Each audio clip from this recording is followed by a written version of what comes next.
Well, it's amazing that it takes something like COVID or an illness to remind us of life insurance.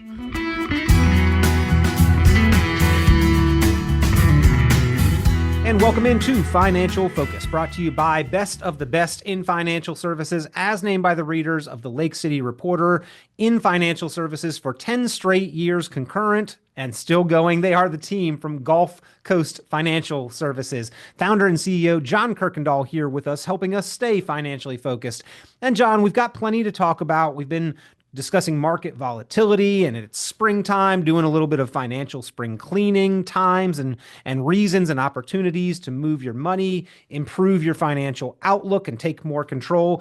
This time of year, we also are reminded of our loved ones, right? It comes around that it's Mother's Day and then it's Father's Day, and parents care for children all the time, and we need a special single day of the year to remind those children that they also need to care for those parents. But a lot of the financial decisions that we make are based on the care that we have for those who care for us. And so from a financial perspective, talking about caring for those loved ones seems appropriate while we are having these kind of annual reminders of the parents and those that have cared for us. Well, that's right, Peter. I mean, it's a great time to stop back and think about our parents and about our loved ones. This generation, we're kind of, you're getting into what we call the sandwich generation. I've got a lot of clients who are taking care of their parents, but at the same time are still having to take care of their kids. And as they move into retirement, Peter, it becomes very difficult for them to see how they're going to retire and have the kind of retirement they want when they're having to look at both ends of the spectrum and keep them going. I mean, it's really difficult. It's like a double-decker sandwich, John. It's like the Big Mac's got the bread in the middle, and then it keeps going with more sandwich. Some of this generation is also taking care of grandkids. They've got Oh, parents, yeah. they've got kids, they've got grandkids. A lot of financial weight and responsibility comes along with that, not to mention trying to plan for our own lasting financial confidence in retirement. So It's difficult. we've got to plan very carefully and strategically, and then provide for our own confidence, which, John, is not a selfish notion. If we look at the support that we're providing for others, just like when we're in an airplane, they say if there's trouble in the air, the mask drops, secure your own masks first. I don't think that it is a selfish perspective to say we need to plan for ourselves financially and then provide the care and support that we can. Yeah, Peter, so many of my clients have struggled with this. I've got several clients now that, they're retiring. They're trying to figure out how they're going to be able to live and keep the kind of lifestyle that they're accustomed to. At the same time, when they've got kids that they're still supporting with paying their car insurance, paying their cell phones, paying their rent in some cases, but then also the grandkids, picking the grandkids up from after school, taking the grandkids to the doctor, all those things and all the bills that come with that. It's difficult for them to see where the light is at the end of the tunnel. And I keep telling them, we have to focus. It's time for the kids to grow up and less support ourselves because we're not going to be able to work that much longer or at all.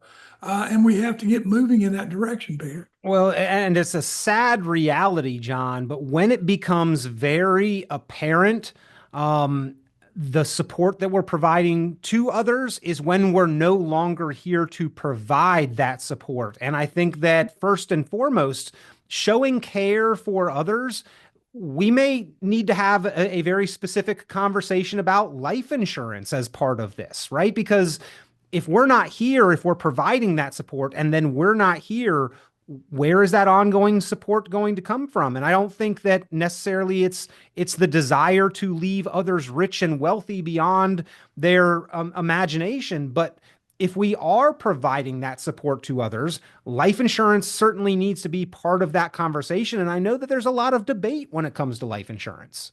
Well, life insurance, of course, has had a bad stigma for a long time.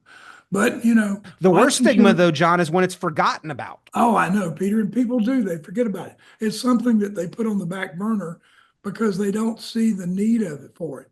But Peter, the new life insurance is not just for death. It's long-term care, critical illness. It's for passing on wealth to our next generation tax-free. It's the way to keep them going, college education for our grandkids, all the things that we want to do and make sure that provided life insurance can do. But one of the main things, Peter, I think is a lot of people don't realize is that the new life insurance policies do have critical chronic illness riders that will pay a percentage of the life insurance up front for long-term care and for care at home. So it's a great way to take care of long-term care insurance by having a life insurance policy that does more than just one thing. It does a lot of things in addition to being a cash-free income for us if we need to borrow money. John, I know we talk a lot about the retirement plan and the investment options and opportunities and strategies, and maybe we don't talk about this enough as part of the total services that Gulf Coast Financial Service and sister company Gulf Coast Tax Advantage, integrating the financial and the tax.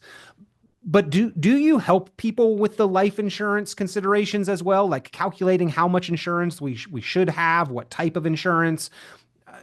Does it ever stop being important? Do we need to like are those conversations part of the financially focused written retirement income plan? Yeah, Peter, they certainly are. A lot of people don't have enough assets to put aside for long-term care, but they can put aside a certain amount each year for long-term care out of their money. And we can do that with life insurance, Peter. And so it works great that way. Plus, like I said, it passes on a tax-free benefit to our heirs. So what better way can you think of than to give a tax-free gift to your family if something happens to you? But in the meantime, it will help take care of you so that if you need that kind of care, it's there for you. But if you don't, you still get the benefit for it. Well, I think, John, unfortunately, we mentioned that, the saddest part of all is when this is forgotten about or overlooked. Like, we need some reminders of this being important and why it's so important, a little prodding to, hey, go ahead and take care of that. You can't wait until it's too late. Like, for instance, I know that during the midst of the onset of COVID, there was a rush to go get life insurance, and like we need that reminder that it shouldn't be so serious before we get off our horse and take some action on that. And I think that's part of why that proactive conversation and the plan and the financially focused strategy session that you offer are so important to remind us of even some of the basics that we may forget to address or need a little prodding in order to take care of. Well, it's amazing that it takes something like COVID or an illness to remind us of life insurance.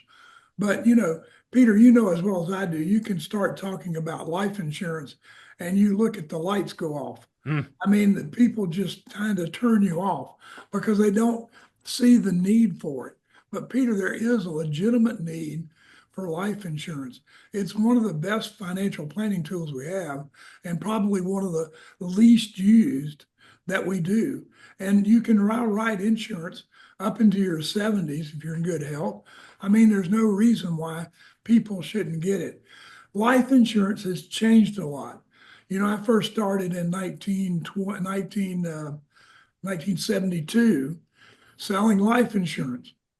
And the life insurance we sold then was a $5,000 benefit. You died, you got $5,000. That was a lot of money back then. And it was considered a big policy. Today, it's nothing, but the life insurance policy has evolved, and it is really a great instrument for us to use in our financial planning. And we can't overlook it, Peter. Well, if we are going to provide that care for others, let's start with that worst case scenario. What if we can't provide that care? The life insurance is the tool, but in order to provide for ourselves and not become a burden on others, again, not a selfish notion in the slightest. I think that is a very admirable goal here. But John, we need to understand proper savings and investing strategies in order to make the progress that we ourselves should be making, That's not to right, burden Peter. our families. Yeah, we have to set money aside. We have to save while we can in order to set up a stable situation for our families. We have to invest properly. Are you balanced? Or what's your risk? Are you investing enough? Has somebody told you how much you need to invest to be where you want to be when you get ready for retirement? And the advantages of making the investments automatic so that those are done periodically without coming directly out of your checking account or your payroll. And really, Peter, you won't miss it. It's not that big a deal if you set up an automatic plan, but you have to take the proper advance for investing and how much we're going to use so that we can really set aside the amount of money we need for our retirement. Well, we don't want Uncle Sam to become our largest beneficiary. And so Yeah. some proactive tax planning, along with the saving and the investment strategies, might make Yeah. sure that our money goes to our loved ones, our intended beneficiaries. Yeah, Peter, I was just talking to a client this morning. She sold some property, didn't do the tax planning ahead of time, didn't have any idea how it was going to affect her tax price.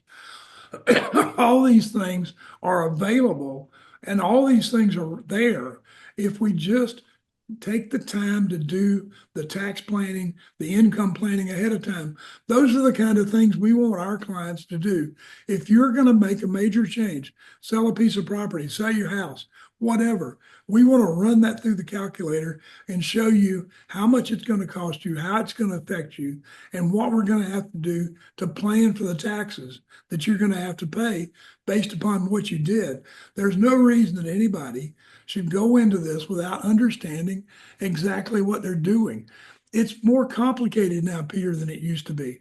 Before you just sold a piece of property or sold this or sold that and didn't worry about it. But now you have to because it's going to affect a lot of different things and we need to plan and be ready for it.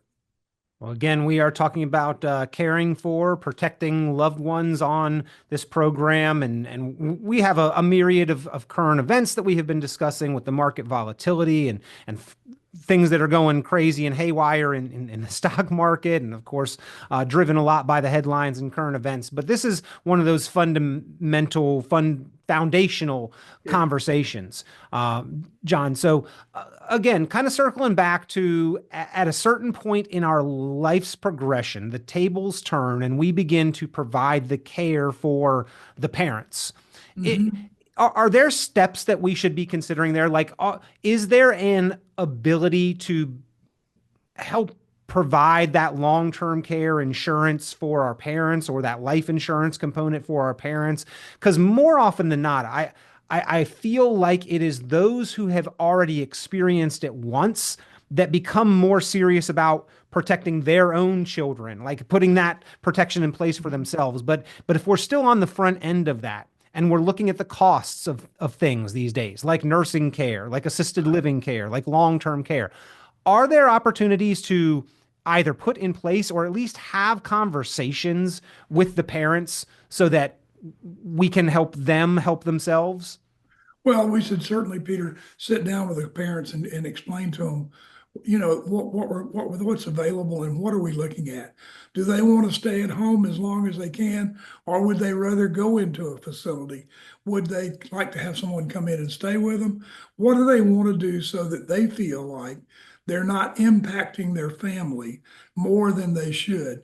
You got to remember that, we as seniors, we are concerned about how we're affecting our kids.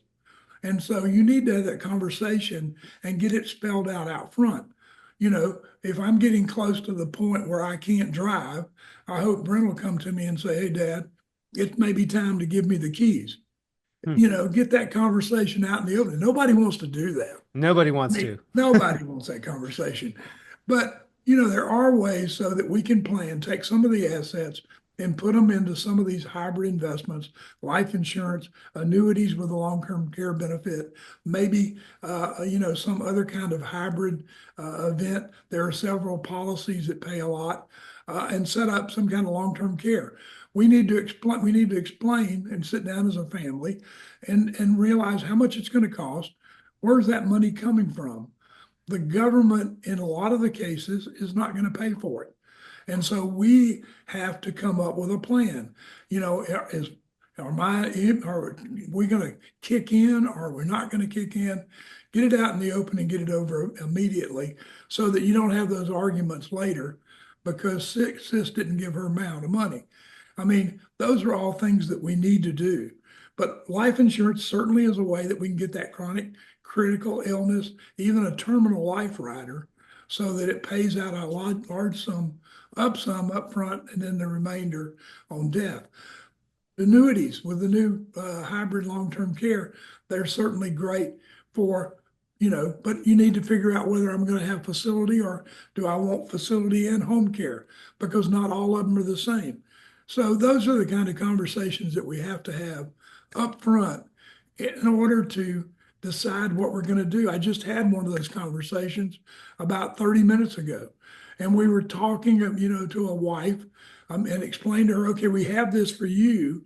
Now, what are we going to do for your husband? Yeah.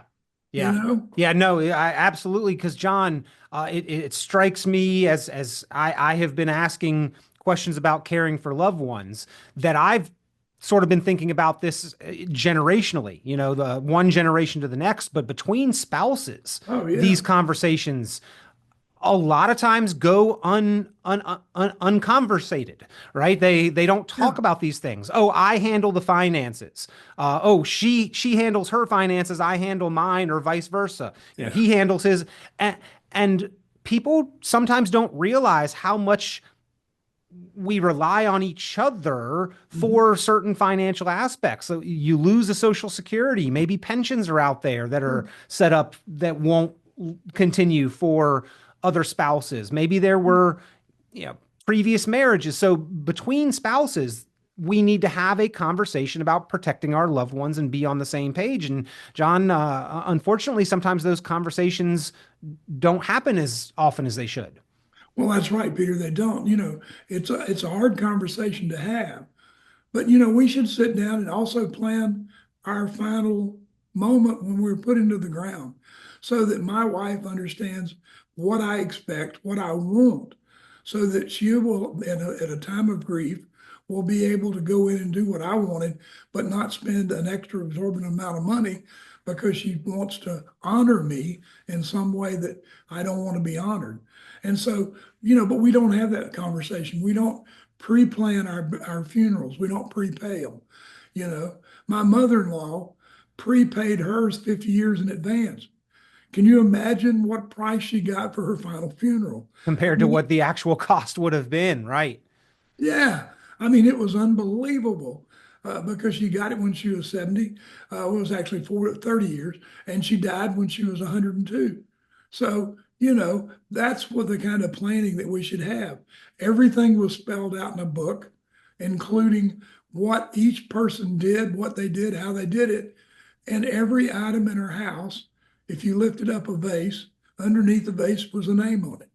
Hmm. And that's who got the vase.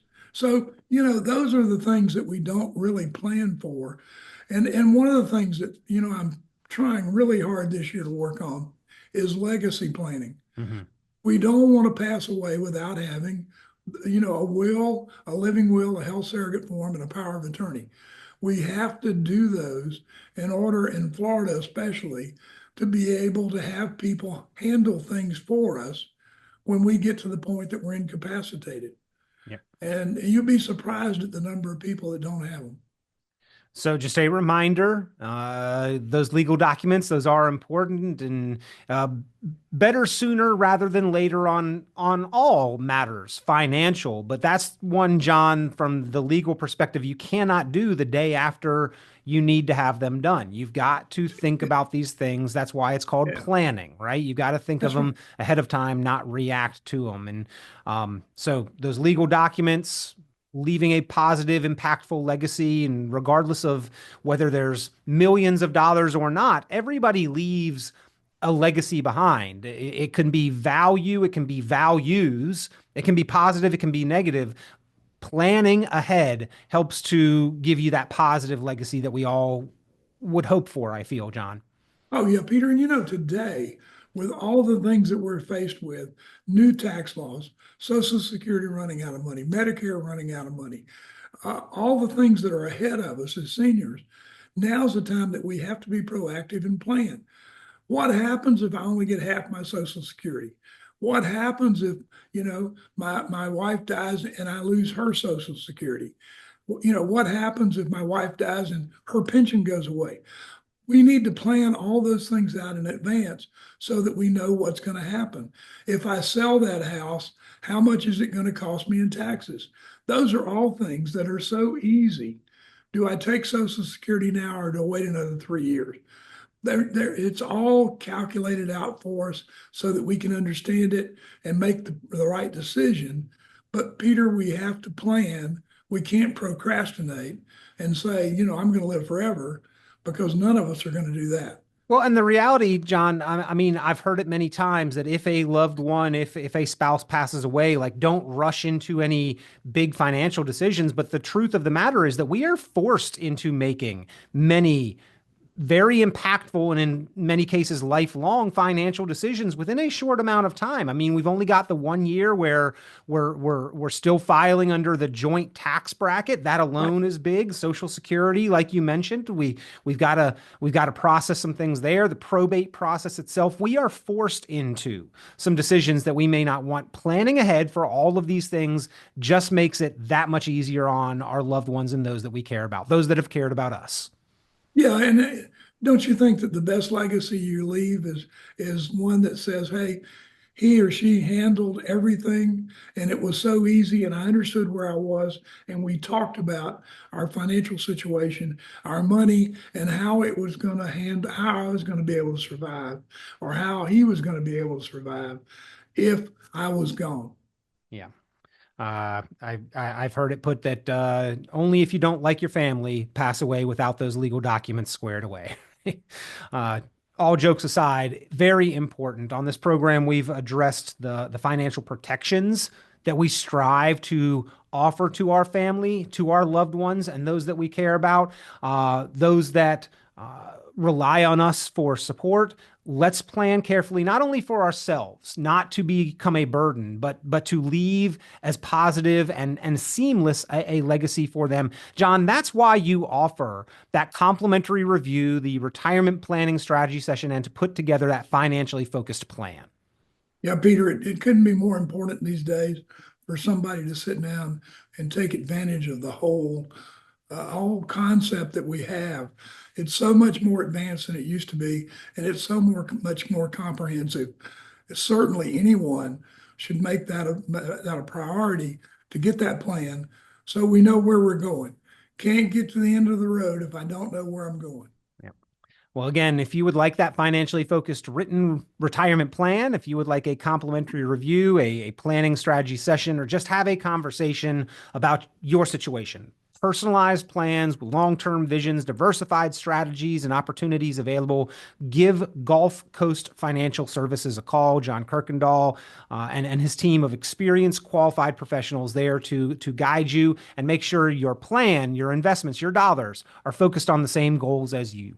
Give them a call, 386-755-9018, 386-755-9018, 386-755-9018, or you can visit online, GulfCoastFinancial.net, GulfCoastFinancial.net. John, always a pleasure having you here on the program. Thank you for helping to keep us financially focused. Be sure to like, subscribe, share, and tune in for more financial focus by visiting GulfCoastFinancial.net. The The information presented on this program is provided for informational purposes only, without warranty of accuracy, completeness, or suitability for a particular purpose. This program is not intended to be and does not constitute financial, investment, legal, or tax advice. This information is general in nature and not specific enough to be construed as advice. You should not make any decision based on the information presented on this program without independent consultation with an appropriately licensed professional or competent advisor. Investment in securities or the market involves a potential risk for loss of principal. Trading, therefore, may not be suitable for all listeners. Annuity guarantees are based solely on the financial strength and claims-paying ability of the issuing company. Withdrawals of growth from annuities may be taxable as ordinary income in the year it is taken. Individuals should review contracts for specific details of the product's features and costs. Early withdrawals may subject the owner to penalties, fees, or taxes. John Kuykendall is registered with and securities are offered through Kovac Securities Inc., member FINRA SIPC, found online at www.kovacsecurities.com. Advisory services are offered through GulfCoast Financial Services Inc., a registered investment advisor in Florida. GulfCoast Financial Services Inc. is not affiliated with Kovac Securities Inc. or Kovac Advisors Inc. Past performance is not indicative of future results. All investing involves risk. Investment decisions should be based on your own goals, time horizon, and tolerance for risk. Due to various factors including changing market conditions and/or applicable laws, the content may no longer be reflective of current opinions or positions. GulfCoast Financial Services Inc. has been named as Best of the Best since 2015 in the category of Best Financial Advisor in the Lake City, Florida area. The award was based on receiving the most votes in this category from a survey offered and tabulated by the Lake City Reporter. No direct or indirect compensation was provided to the Lake City Reporter and/or any raters, and the award is not contingent on future direct or indirect compensation offered to the newspaper and/or raters. Portfolio performance is not a criterion, and voting is open to any readers of the newspaper.